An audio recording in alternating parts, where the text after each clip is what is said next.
A final meal together and a less formal farewell. Pacific leaders relaxing after wrapping up their first face-to-face meeting in years. The Prime Minister hailing his first forum a diplomatic success for Australia. I went along, I said I would listen, we did listen. I said I'd show respect, I did show respect. Anthony Albanese finishing his Fiji visit at a Suva training centre. You're doing very well. So are you. Where aged care workers are learning skills and preparing to come to Australia. Where am I supposed to go? Under an expanded labour scheme. We want to look at tourism, hospitality, but also disability care as well.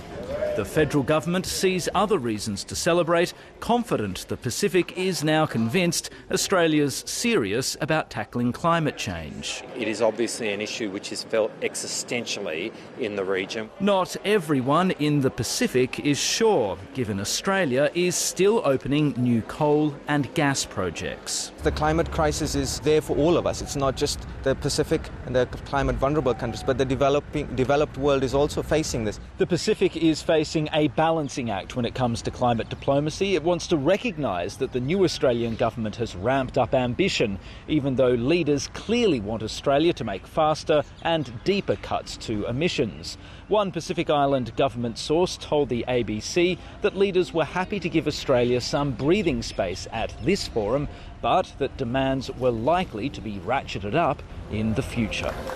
Meanwhile, China, largely excluded from the forum this year, is sounding slightly defensive. China is ready to work with all countries who really care about the island countries. The Prime Minister suggesting that Australia's gains this week may have come at Beijing's expense. These things are all relative. By definition, if Australia is increasing our influence, then that has an impact. But the contest is unceasing. Stephen Dziedzic, ABC News, Suva.